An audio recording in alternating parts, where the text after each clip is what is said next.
Hey everybody, Dave here, Hidden Freedom Investing. In today's video, we're going to go over the top 5 dividend stocks for May 2021. Normally I would do a dividend portfolio update video this week, but the month isn't quite over and there's still some dividend stocks that are paying out literally on April 30th. So I decided to move this video up 1 week, and I'll move the dividend portfolio update out a week, which kind of makes sense because the top 5 dividend stocks kind of is for May, so why don't we just release it on May 1st, so that'll work out. And what you see in front of you here is my dividend portfolio overview page, so this is all my dividend stocks, and we will be kind of looking at this because there is a couple stocks that we'll be going over today that are in my dividend portfolio, but so let's not waste any time, let's go ahead and get started. The information expressed in this video is my opinion and my opinion only. This information is for entertainment purposes only. Please do your own research. So the first dividend stock we're going to be looking at today is Telephone and Data Systems. That's TDS. That's the ticker name there. And it is a relatively small company, and you may have never heard of it, and that's fine. So right now, this stock is sitting at $23.35, which kind of, if you're looking at this chart here, it only goes back about 7, 8, 9 months. Pretty much just enough time there to give birth. It looks a little like it's overvalued, but, kind of looking here at the PE of 1191, and we got a forward PE of 1931. But if we kind of zoom out, which we will be zooming out here in a second, it kind of tells a bigger story for this particular stock. So right now it is a $2.5 billion market cap. And the 52-week range is 1638 on the low side, and the upside was 2450. And right now the stock is up 25% year to date. This is a communication sector stock. And if we're zooming out here a little bit, let's just go to a weekly here. We can kind of get a bigger picture. And here is a weekly chart right here. So right now, I think the stock sitting where it's at is a pretty good price. Obviously, 18 would be better, but we kind of can see here that it had in 2020 that it kind of got stuck here about 24, and it kind of got stuck here back in 24 in early 2020 and also in 2019. But it also, look where it came from. It came from 36. So if we zoom out here a little bit more, we can look at the monthly here. We can kind of go back to all the way to 2010, and we kind of see that we are much lower than 2010. And there's a lot of support right at that 24 area right there, which had been resistance, and it became support right, through 2016, 2017, and 2018. So I do think right now this is a pretty good price for this stock. Looking here on Seeking Alpha, this stock TDS has a dividend yield of 3%. Payout ratio is 63.4%. 5-year dividend CAGR is 3.7%, and the dividend growth is 46 years. I bet you didn't know that, right? And you're probably thinking, well, Dave, why isn't this on the Dividend Aristocrat list? Well, it's because the market cap is a little bit smaller than the requirement, and it is also not an S&P 500 stock. And then you're also thinking, okay, Dave, what's going on with this 5-year dividend CAGR? Why is it so low? Well, typically communication sector stocks don't really have a high 5-year dividend CAGR, and so it is what it is. Comparably to AT&T and Verizon, that is actually not that bad. Looking at the payout history here for TDS, we can see that they've been raising their dividend consecutively, and right now it looks like they raised in 2021, so they don't need to raise all the way until at least the end of 2022. It could be any time in 2022, and likely what they'll probably end up doing is just raising right at that first quarter. It looks like they've been raising the first quarter every single year for quite a few years in a row.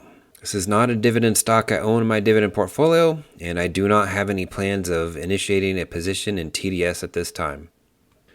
The next stock up here is Kimberly-Clark, and this was in one of my top 5 dividend stock videos, I don't know, about a month or two ago, probably 2 months ago. And it could have been maybe 4 months ago. I don't remember exactly when, but you can see it had run up here, and then look at where it's at now, so it's going to make the list again. So Kimberly-Clark is sitting about $129.64 right now. Amazing price for Kimberly-Clark in my opinion. And this is a great stock to put in your dividend portfolio. $46.55 billion market cap. We got a 52-week range here of 128.02 on the low side, which is right where we're pretty much at now. And then 160 on the upside. Year-to-date performance right now, it is down at 3.85%. When that earnings came out, it tanked, and it gives you another buying opportunity. So just zooming out here on the weekly, we can also kind of get a better idea of what's going on here. So 129 is an amazing price. Anywhere from 128 to 129 is an amazing price to pick this stock up, going back all the way to 2019. And if we zoom out a little bit more on the monthly, we get a little bit better picture here, and we can kind of see that we're sitting at this level right here, which is kind of right around the range of 2016 and 2017.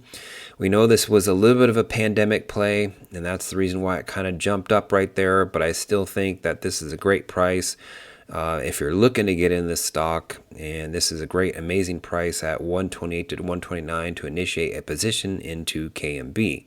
Looking here at Seeking Alpha, and right now this stock has a dividend yield of 3.52%. Payout ratio is 61.46%. 5-year dividend growth CAGR is 4%. And the dividend growth is 48 years. So this is almost a dividend king. Looking at Kimberly-Clark's dividend payout history here, we can also see that they just raised their dividend in January, so went from 107 cents to 114. So we don't have to deal with them raising their dividend all the way until at least sometime in 2022, and that also keeps them in the running for Dividend King status. So Kimberly-Clark is a stock that I do own in my portfolio, so we'll scroll up here and find Kimberly-Clark, or maybe we'll scroll down. So we're going to scroll down here and find Kimberly-Clark. There's Kimberly-Clark right there. So I own 77.9 shares in total of Kimberly-Clark. I'm down 6% in that stock at this time. And literally just a few weeks ago or a week or two ago, I was up in that stock, and the stock has come down. So I may pick up some more here in the next week or two. We'll see. Scrolling over to the right here, we can also see that Kimberly-Clark is got 49 years consecutive dividend increases, which I think Seeking Alpha was either wrong or it could be off by 1 year. But that's fine. My yield on cost looks like it's sitting at 3.3%, and the current yield is 3.5%. So I may pick up some more shares of Kimberly-Clark. I'm not really sure. I did pick up 2 leaps going out to 2023 on Kimberly-Clark with intentions of opening up a PMCC at some point. The next stock on the list is Royal Dutch Shell, and you may have heard of this one. So this is a pretty popular oil and gas stock. Shell. Everybody's filled up probably gas at a Shell station at some point. So right now the stock is sitting at 36.92. So it looks pretty good. Support right there that is sitting out / could be resistance as well, but it's a pretty good pickup right there at 36. This is a $136 billion company. The 52-week range is 21.79 on the low side, and the upside is 42.29. The stock is up 9.85% at this time for this year, and the forward PE is 942. So let's go on to zoom out a little bit here. We'll look at the weekly. And look at this. Look at this weekly right here. So right now it's got good support at 35. And obviously going back to 2020 when the pandemic happened, which was right here, transports kind of took a dump, right? Passenger cars took a dump.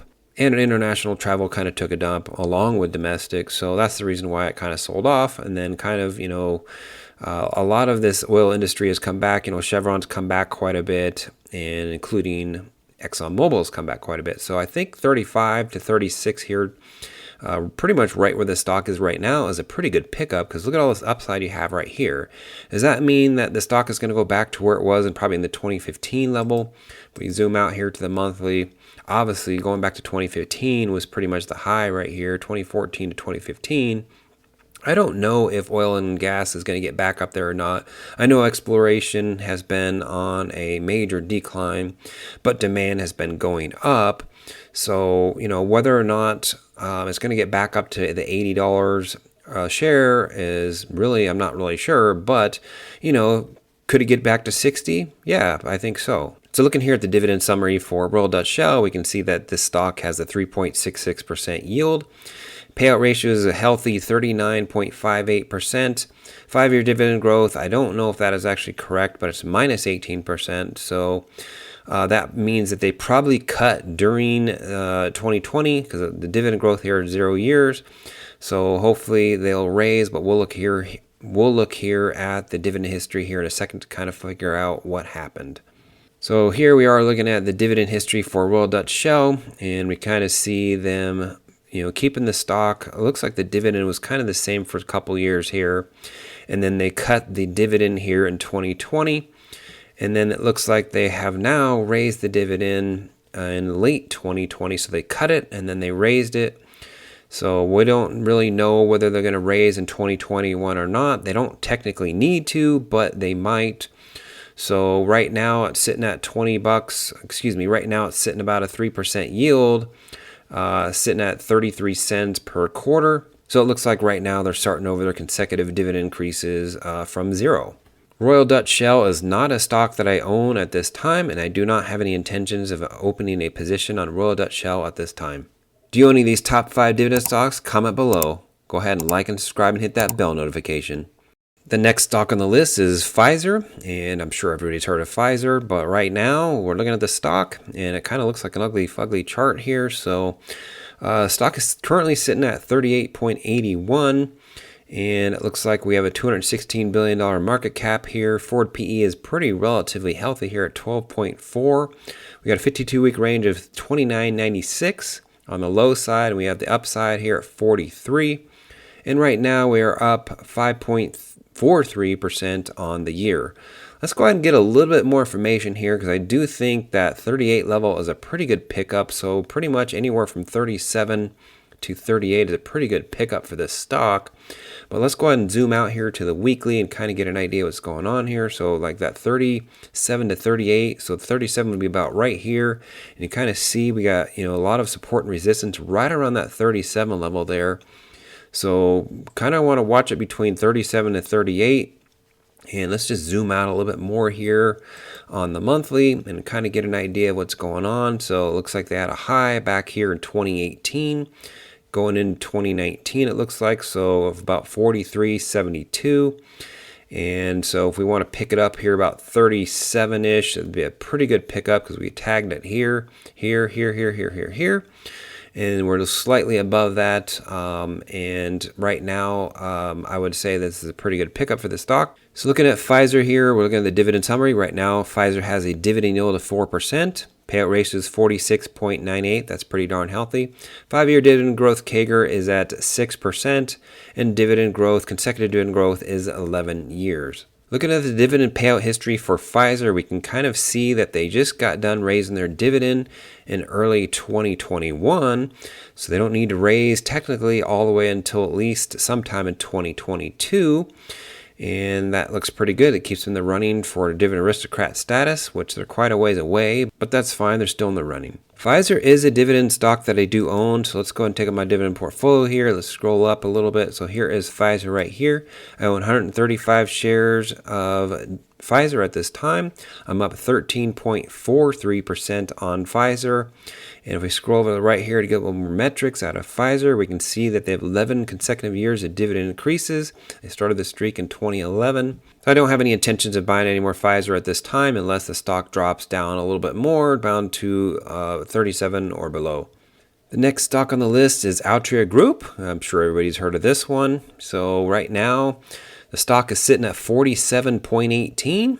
Yeah, sitting right on kind of that channel support right there. And we'll kind of zoom out here in a second. Right now, the stock is $85.75 billion company market cap wise. Forward PE is 9.68.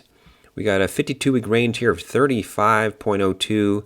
And on the low side and the upside is 52.59. As of today, the stock is up 15% year to date. That recent earnings call right there, the stock dropped off quite a bit, and that's what makes it on the list because of that nice little drop off there. And just below that 50 and 20 period moving average, we're sitting kind of on that channel line right there. It could drop a little bit more, but we'll see. And kind of maybe to parallelize that line right there to this line right here. So this one could just drop down a little bit just to be parallel with that line right there, which would probably bring it down to the 46 level, maybe around the 45 level. Obviously, we have the 200 period moving average right here at the 43, which would be a great pickup, but I would say this 44 would be an amazing pickup. I don't know if it's going to get there right now or not. That's the reason why that line is right there, because there's a lot of support and resistance right at that 44 level. Let's go ahead and zoom out and take a look here at Altria Group. I'd say that 45 level is an amazing pickup if it gets down there. It looks like it just dropped down there on earnings. I was about to actually open up a couple leaps on it, but I forgot. So right now, I'd still say 47 is a pretty good price. You know, I mean, we missed the 45 level. That is what it is. Sometimes you snooze, you lose. Zooming out here in the monthly, and we kind of see that the stock is sitting pretty much right around here. So you can kind of see it kind of hanging around this level here back in 2015. So I'd say it's a pretty darn good price, even at the level it's at right now. But I would like it right at that 45 if I could get it there, which we just missed about a week or two ago. Looking here at Seeking Alpha for Altria, we can see that this Altria has a dividend yield of 7.29%. That's pretty damn high. Payout ratio is 75%. I would say that's pretty acceptable for this type of stock. 5-year dividend growth rate is 9%. And then we got the dividend, consecutive dividend increases at 13 years, which we'll verify because I believe they're a king, but we'll verify it in my portfolio. Looking here at the dividend payout for Altria, we can kind of see that they raised the dividend here in 2019. They raised it in 2020, and that means they'll probably raise it in the third quarter of 2021. But technically, they don't need to raise it all the way until 2022, sometime in 2022. So looking at my dividend portfolio, I do own Altria. So here's Altria right here. And I have 138.94 shares of Altria. I'm up 15% in this stock at this time, an average cost basis of 40.99. Scrolling over to the right over here, we can kind of get a little bit more metrics on Altria, and we can kind of see that Seeking Alpha was wrong. We have 51 years of consecutive dividend increases. That makes them a dividend king. And we kind of see the 5-year dividend CAGR at 9.73. That's pretty darn good. I really like that, actually. Anything above 8% for me is where I want to be if I can on average. Obviously, the ETFs kind of lowered my dividend CAGR, but that's fine. They pay a good yield, so a good starting yield, so I don't have to worry about that. The payout ratio in here, I don't know why this is off, but it's 12.48, so I'll have to double check that to make sure that is correct, because that does not jive with what Seeking Alpha was showing.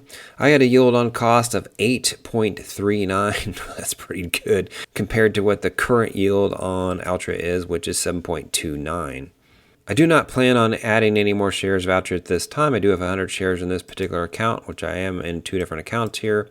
So that means I have about 38 shares in the other account, but I don't have any plans of buying any more shares of Altria at this time unless it drops down to below that 45 level.